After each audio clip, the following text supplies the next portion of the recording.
بسم اللہ والحمد للہ والصلاة والسلام علی رسول اللہ وعلی آلہ وصحبہ ومن والاه رب اشرح لی صدری ویسر لی امری واحلل عقدۃ من لسانی یفقہوا قولی اللہم انفعنا بما علمتنا وعلمنا ما ينفعنا وزدنا علما آمین یا رب العالمین۔ پچھلی مرتبہ ریاض الصالحین میں سے ہم نے جس باب کے مطالعے کا آغاز کیا تھا اس کا عنوان تھا باب فضل ضعفت المسلمین والفقراء والخاملین۔ مسلمانوں میں جو ضعیف لوگ ہیں، کمزور لوگ ہیں، اور جو فقراء ہیں اور جو خاملین ہیں ان کی فضیلت کا بیان۔ آج انشاءاللہ کچھ روایات کی روشنی میں جو آخری اصطلاح امام صاحب نے استعمال کی ہے خاملین، اس پر کچھ بات کرنے کی کوشش کریں گے۔ خمول کہتے ہیں گمنامی کو، ایک ایسا شخص کی جس کی شہرت نہ ہو، جو لوگوں کے سامنے نمایاں نہ ہو، اور یہ ایک بہت بڑی قدر ہے۔ ہمارے اکابرین کے ہاں یہ بڑی قدر سمجھی جاتی تھی کہ انسان شہرت سے بھاگے۔ جدید عربی زبان میں خمول کا لفظ یا خمل کا لفظ استعمال ہوتا ہے ایک نیگیٹو کنوٹیشن کے ساتھ، یعنی اب خمول کہا جاتا ہے آئیڈلنس کو، ان ایکٹیویٹی کو، اور اس کو جوڑا جاتا ہے کسل کے ساتھ، یعنی آدمی کسل کا شکار ہے، سستی کا شکار ہے تو اس کے ساتھ خمول کا لفظ بولا جاتا ہے۔ لیکن اوریجنلی خمول کا لفظ بولا جاتا تھا ایک پازیٹیو معنوں میں۔ ابن ابی الدنیا بہت بڑے محدث ہیں ہمارے شروع کے دور کے، ان کی ایک کتاب ہے، اس کا نام ہی یہی ہے، کتاب التواضع والخمول، تواضع اور خمول کا بیان۔ انسان کے نفس کے اندر بنیادی طور پر دو چیزیں اللہ تعالیٰ نے رکھی ہیں، انسان کو جس آزمائش میں ڈالا گیا ہے، اور جو کہا گیا ہے نا کہ یہ دنیا جو ہے وہ آزمائش کے لیے ہے، دنیا ایک فتنہ ہے، تو اس میں دو چیزیں ہمیشہ اکابرین بیان کرتے ہیں، ایک حب مال اور ایک حب جاہ، مال کی محبت اور جاہ و حشمت کی محبت۔ نبی اکرم صلی اللہ علیہ وسلم نے فرمایا ما ذئبان جائعان ارسلا فی غنم بافسد لها من حرص المرء علی المال والشرف لدینہ۔ ترمذی کی روایت ہے، اور بھی کئی حدیث کی کتابوں میں یہ روایت نقل ہوئی ہے۔ نبی اکرم صلی اللہ علیہ وسلم نے فرمایا کہ اگر کسی بھیڑوں کے گلے کے اندر دو بھوکے بھیڑیوں کو چھوڑ دیا جائے تو جتنا فساد وہ مچائیں گے، جو غدر وہ کریں گے، اس سے زیادہ فساد برپا ہوتا ہے انسان کی مال اور اس کی شرف کی محبت کا اس کے دین کے لیے۔ یعنی جس طریقے سے جو ہے دو بھوکے بھیڑیے چھوڑ دیے جائیں کسی بکریوں کے غلے کے اوپر، جس طرح وہ اس کو برباد کر دیتے ہیں، جس طریقے سے اس کو ختم کر دیتے ہیں، انسان کے اندر مال کی حرص اور شرف کی حرص، عزت کی حرص، جاہ کی حرص ویسے ہی اس کے دین کو غارت کر دیتی ہے، دین کو ختم کر دیتی ہے۔ ہم جس دور میں جیتے ہیں اس کے بارے میں کہا جاتا ہے کہ یہ جو ایج ہے یہ کیا ہے، it's an age of visibility. اس میں جو سب سے اہم چیز کیا ہے وہ ویزیبل ہونا ہے۔ ایک ایجاد کیمرے کی ہوئی جس سے ویزیبلٹی میں غیر معمولی اضافہ ہو گیا، اور دوسری ایجاد فی زمانہ جو ہوئی وہ انٹرنیٹ کی ہوئی جس کے ذریعے کنیکٹیویٹی میں اضافہ ہو گیا۔ تو ویزیبلٹی اینڈ کنیکٹیویٹی یہ اس دور کا طرز امتیاز ہے، اور ہمیں معلوم ہے کہ جو گیجٹس آ گئے ہیں، خاص طور پہ جو سوشل میڈیا ہے، اس میں جو فیس بک ہے، اس کے بارے میں کہا جاتا ہے کہ اس کے ذریعے نارسسزم پیدا ہو رہا ہے، ایک کلچر آف نارسسزم، نرگسیت پیدا ہو رہی ہے۔ ہر آدمی اپنے تئیں ایک سیلیبریٹی بن گیا ہے چھوٹی موٹی۔ تو یہ بات کہ شہرت کی خواہش، نمایاں ہونے کی خواہش، لوگوں میں ظاہر ہونے کی خواہش، یہ اس دور میں بہت زیادہ بڑھ گئی ہے، اور چونکہ نمایاں ہونے کے اور سامنے آنے کے چینلز بہت بڑھ گئے ہیں، اس وجہ سے یہ ارج بھی انسانوں کے اندر بہت زیادہ بڑھ گئی ہے۔ تو خمول کا مطلب ہے گمنامی کو پسند کرنا، شہرت سے بھاگنا۔ ہاں وہ لوگ کہ جو نیک لوگ ہیں، صالحین ہیں، ظاہری بات ہے خلفائے راشدین ہیں، صحابہ کرام ہیں، ہمارے ائمہ ہیں، دین کے اکابرین ہیں، ان کو بھی اللہ نے بہت شہرت دی ہے، لیکن یہ وہ شہرت ہے جس کو انہوں نے طلب نہیں کیا۔ جو چیز مذموم ہے وہ کیا ہے؟ وہ طلب شہرت ہے، نہ یہ کہ اللہ تعالیٰ محبت پیدا کر دیں۔ اور خاص طور پہ اس کو دیکھنا چاہیے کہ کس کی شہرت کس طرح کے لوگوں کے اندر ہے۔ یہ تو خود قرآن مجید نے کہا ہے کہ ان الذین آمنوا وعملوا الصالحات سیجعل لهم الرحمن ودا، بے شک وہ لوگ کہ جو ایمان لائیں اور نیک اعمال کریں، ان قریب رحمان ان کے لیے مودت پیدا کر دے گا، لوگوں کے دلوں میں محبت پیدا کر دے گا۔ اور نبی اکرم صلی اللہ علیہ وسلم نے فرمایا کہ اللہ تعالیٰ جب کسی بندے سے محبت کرتے ہیں تو جبریل کو بلاتے ہیں اور اس کو کہتے ہیں کہ اے جبریل، میں فلاں بندے سے محبت کرتا ہوں، تم بھی اس سے محبت کرو۔ پھر جبرائیل فرشتوں میں اعلان کرا دیتے ہیں کہ اللہ تعالیٰ فلاں شخص سے محبت کرتے ہیں تو اے فرشتوں تم بھی اس سے محبت کرو، اور پھر وہ محبت اہل زمین میں اتار دی جاتی ہے، اور اہل زمین میں جو صالحین ہیں وہ ایسے لوگوں سے محبت کرنے لگتے ہیں۔ لیکن شہرت چاہنا، یہ چاہنا کہ میں نمایاں ہوں، میں بڑا ہوں، ہمارے ایک مربی ہیں وہ یہ جملہ بہت کہا کرتے ہیں کہ ہمیں یہ دعا کرنی چاہیے کہ اللہ تعالیٰ ہمیں آخرت کی رسوائی اور دنیا کی شہرت سے بچائے۔ جس طرح آخرت کی رسوائی سے بچنے کی ہمیں دعا کرنی چاہیے، طلب کرنی چاہیے، ویسی ہی طلب ہمارے اندر دنیا کی شہرت سے بچنے کے لیے بھی ہونی چاہیے۔ نبی اکرم صلی اللہ علیہ وسلم نے فرمایا ایک موقع پر کہ کسی آدمی کے برے ہونے کے لیے یہ کافی ہے، بحسب امرئ من الشر، نبی اکرم صلی اللہ علیہ وسلم نے فرمایا کسی آدمی کے برے ہونے کے لیے یہ کافی ہے ان یشار الیہ بالاصابع، کہ اس کی طرف انگلیوں سے اشارے ہونے لگے، فی دین او دنیا، چاہے وہ معاملہ دینی ہو چاہے دنیا کا ہو، الا من عصمہ اللہ، سوائے اس کے کہ جس کو اللہ تعالیٰ ہی بچا لے۔ تو یہ بہت خطرناک صورتحال ہے کہ اس کی طرف انگلیاں اٹھنی شروع ہو جائیں، لوگ اس کی طرف اشارے کرنے لگ جائیں۔ اسی لیے ہم دیکھتے ہیں کہ نبی اکرم صلی اللہ علیہ وسلم نے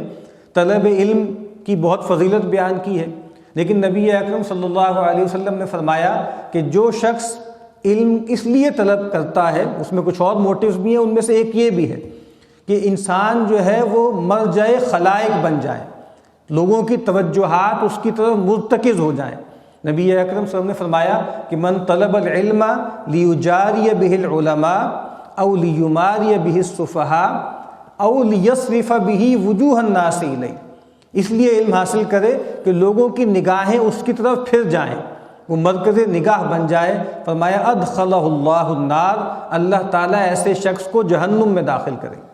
یعنی جو اس لیے طلب علم کرتا ہے، اس لیے اپنے علم کا اظہار کرتا ہے کہ لوگوں میں مرکزیت حاصل کرے، لوگوں میں نمایاں ہو۔ نبی اکرم صلی اللہ علیہ وسلم نے فرمایا کہ جو شخص من لبس ثوب شہرت البسہ اللہ یوم القیامت ثوب مذلت، جو شخص دنیا میں شہرت کا لباس پہنے گا اللہ تعالیٰ قیامت کے دن اس کو ذلت کا ملبوس پہنا دیں گے۔ شہرت کا لباس کیا ہے؟ دونوں طرح سے ہوتا ہے، یعنی ایسا لباس جو انسان کو نمایاں کر دے، ایسا لیوش لباس ہو، ایسا جو ہے وہ لوگوں کو چونکا دینے والا لباس ہو کہ سب لوگ اس کی طرف دیکھنے لگیں۔ اور یہ صرف لیوشنس میں نہیں ہے، یہ بہت ردی اور بہت ہی پھٹیچر لباس پہننے میں بھی ہے۔ سفیان ثوری علیہ رحمہ کہتے ہیں کہ لباس شہرت کیا ہے؟ وہ شہرت وہ لباس کے جس کے اندر بہت زیادہ ترفع کا ایلیمنٹ ہو، یا جس کے اندر بہت زیادہ تخفف یعنی بہت زیادہ گھٹیا پن ہو۔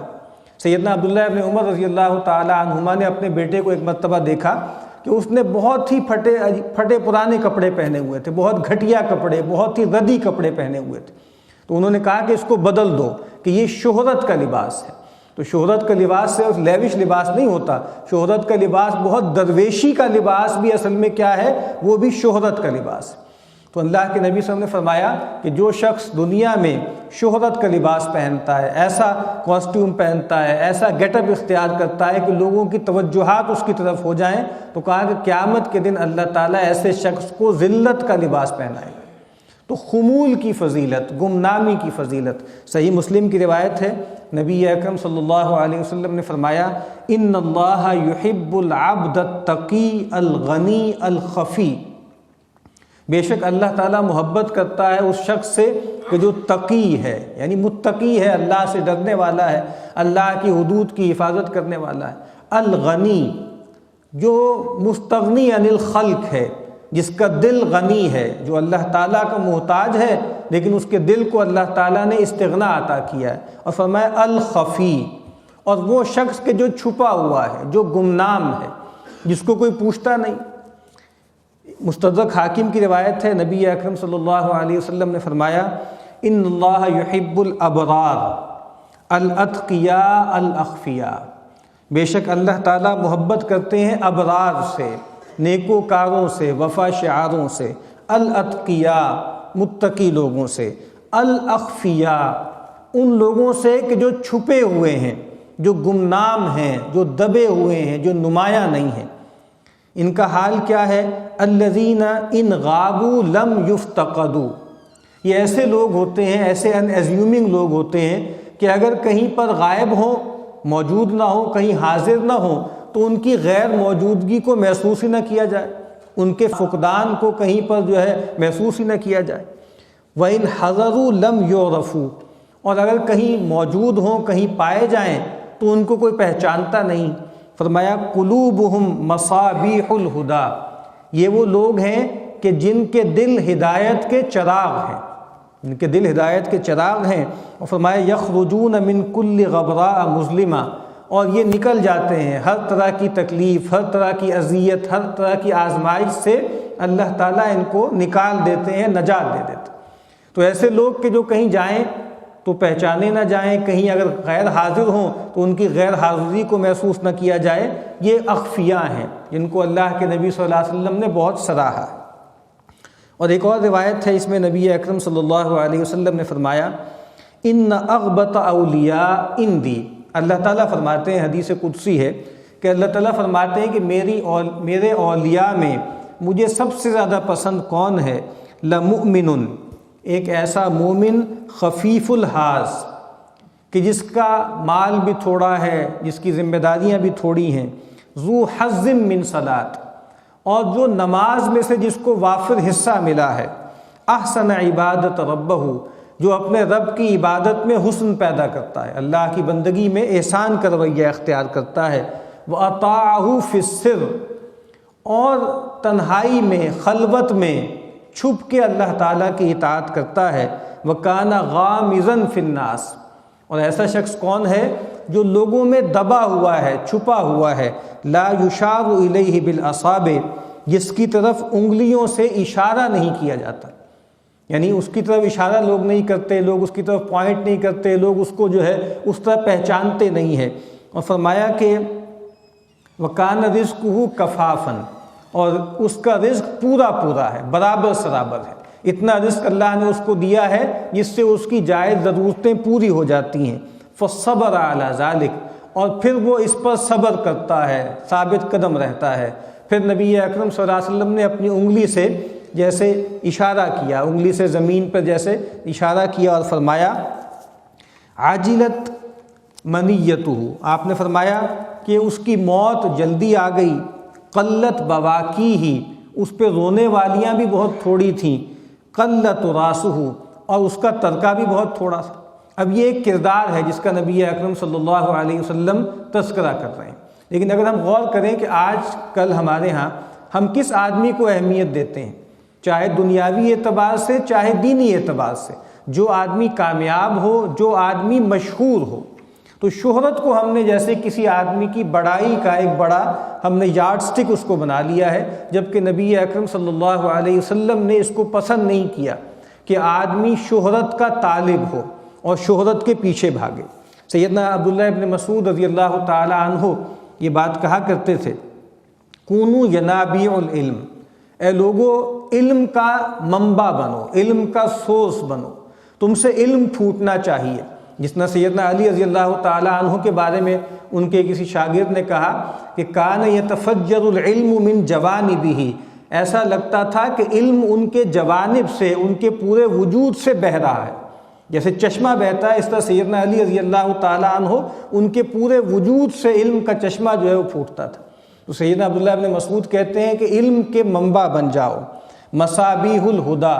ہدایت کے چراغ بن جاؤ۔ سیدنا مسیح علیہ السلام نے بھی یہی اصطلاح استعمال کی تھی اپنے شاگردوں کے بارے میں، اپنے جو ہے تلمیذ سے انہوں نے کہا کہ لوگو تم پہاڑی کا چراغ ہو، تم زمین کا نمک ہو اور تمہیں چاہیے کہ تم اپنی صلاحیت کو لوز نہ کرو۔